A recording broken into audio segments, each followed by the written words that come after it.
actually found the line graph a little bit easier to grasp. Okay. Now, this is much better than putting numbers and so on. Oh. The colored circles and the different sizes of the circles is very easy to pick it out. Okay. I don't know if it's much easier, but it's very clear. And the other one, I don't know if, I think I would be more comfortable with it, again, just because it's what I'm used to, rather than putting, in a table like this, most people will put in how many different kinds of infections there were, and it would just be a massive numbers, and you couldn't make heads or tails out of that as quickly as you can with this. It would be hard to show each bed separately, I think. Sure. That's a very cool design. I like it.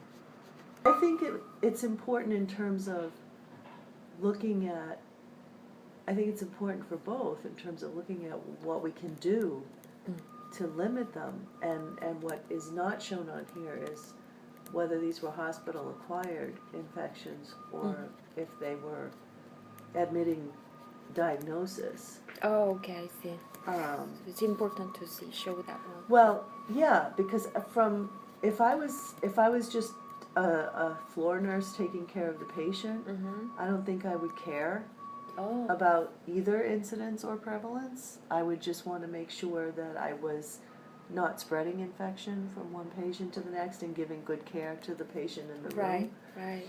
And it wouldn't matter to me how long they were staying, unless I was feeling like, okay, 26 days with a UTI seems like a long time. That should be easy to fix. Yes. And that would be my question as to why is this patient taking so long to recover from a simple infection. But that's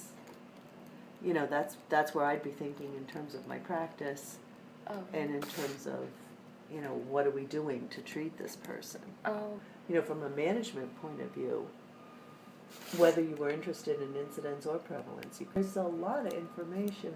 You think so?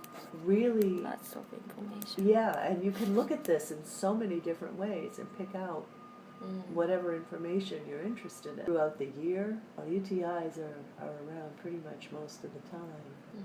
Not so much in the spring. You see? And your pneumonias too.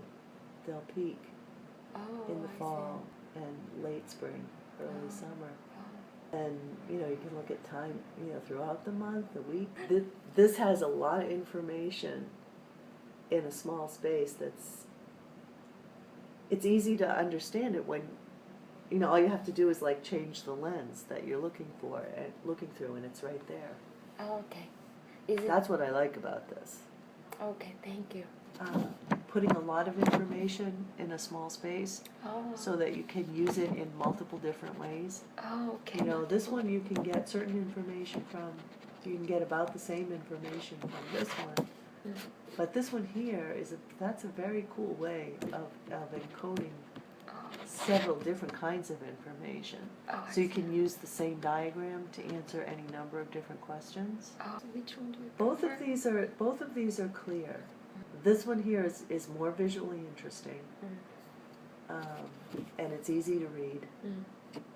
You can get glassy-eyed looking at line graphs over and over and over again. I see. So mixing it up. The most intuitive is probably the line graph, just because I'm used to it. Okay.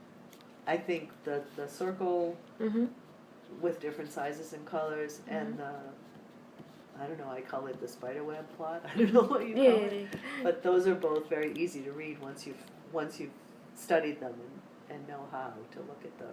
Okay. Line graphs we've all been looking at since 5th grade. You have to look at it, yeah. Okay. And if you were presenting it to a staff, you'd have to give them a little bit of an orientation.